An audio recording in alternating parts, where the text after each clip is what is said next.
With one down and so many more to go, happy basketball season, everybody. Welcome to Cuse Countdown with Zach Lang and David Edelstein. I'm Adam Unger, and guys, I like what you did here with the ties, with the orange and the blue. You're really in basketball season spirit. I think it's just Syracuse orange season. Syracuse orange, not Syracuse orange and blue, Zach. Someone got it wrong. Someone not with got that it attitude. right. Look, orange or not, it's basketball season. That's what I'm excited for, Adam. Yeah, if anybody got it wrong, it's me, because I'm wearing the big red, and that was the Orange's opponent on Friday when they took on Cornell in their home opener. Let's take a look back at that one. As you can see, Syracuse took this one 77-45, and Tyus Battle led the way with 18 points for the Orange, but there's so much more to this game than meets the eye. 10 of the Big Reds' 13 baskets were assisted. Ball movement was a killer for the Orange defense, but Cornell shot just 25% from the field and could not convert on their chances. The Orange didn't shoot that much better. They only shot 41% from the field, and head coach Jim Boeheim says that the offense needs to do the most work.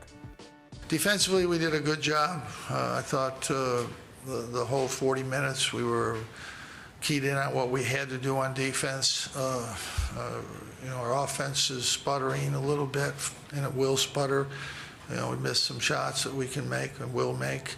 Again, our defense was solid, and we still have a lot of work to do on offense, and that's going to take some time.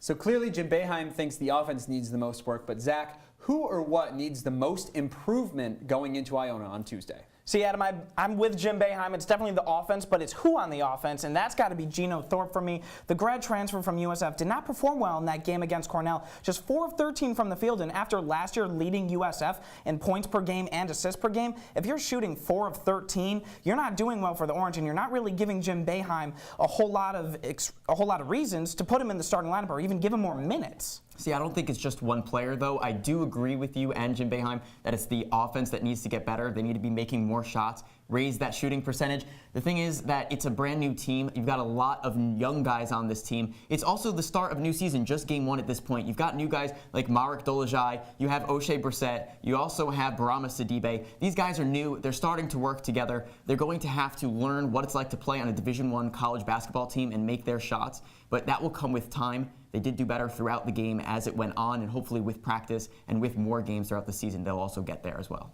Well, it's a long season, guys. Just look at Torian Thompson and John Gillen from last year. You didn't really see their presence being felt that much early on in the season. It's a long year, but let's look at the short-term future now. Zach, what is your key to the game against Iona?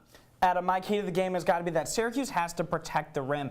Iona in their last game against Albany, they shot just 18% from the three-point line. If they stray away from the three-point game, then they're going to have to go to the rim. But if you're Syracuse and you have starter Pascal Chukwu, who's over 7 foot, and young guy Barama Sidibe, they've been controlling a huge block party for the Syracuse defense, and if they continue to do that, Iona's just not going to make shots, and it's not going to fall for them. My key to the game is to make your open shots. Here's the thing, there are a lot of young guys, and it is early in the season, but if you have an open shot and you've made it this far to Syracuse basketball Division I, and you're playing against Cornell, you need to be able to make your open shots. Syracuse had a lot of opportunities in this game. Their defense kept them in it. Listen, the final score was by 77-45. It could have been much larger if Syracuse had just executed while they had the ball and made shots that were given to them. So it looks like a 32-point victory, excuse me. It's not enough for you, David. Do they get it done again against Iona? I think they do. I think the final score is going to be Syracuse 74-56. I think that Syracuse is just a higher caliber team. Iona is in the Metro Atlantic Athletic Conference, not exactly the same as Syracuse, not the same caliber. Syracuse has beaten Iona in all 4 contests in history against them, once being in the NCAA tournament. And listen, Iona is a good team, okay? They have 2 conference championships over the past 2 years, 3 of their last 6 years. And in those 3 years where they weren't the conference champions, they were the regular season champions. So Iona is no blowout game. You're not coming in expecting to win. But I just think that Syracuse has the skill needed in order to beat a team like that in a different division. I think Syracuse comes out on top. I'm with you. You got to give the Gales some credit. They are a good team. But I got Syracuse coming out on top of this one, 81-53, and that's because I really like this young core they have. O'Shea Brissett posted a double-double in the last game. You have Frank Howard really leading as a senior. All these members, if they find a way to click, then they're going to click, and they are going to click well, David, I'm telling you. And there's time for them to develop that, too. We saw them playing well together, and it'll be interesting to see where they go as they improve more than just game 1, more than just game 2, where they take this season. Exactly. Well, all orange and blue from our analysts. It's like they wore ties for that or something. That's all we've got for this week's web edition of Cuse Countdown for Syracuse basketball against Iona on Tuesday. For a full post-game recap of that game, along with every sport on the Hill and so much more, check out CitrusTV.com and at CitrusTV Sports on Twitter. One last time, for Zach and for David, I'm Adam. Thanks for watching and enjoy the game.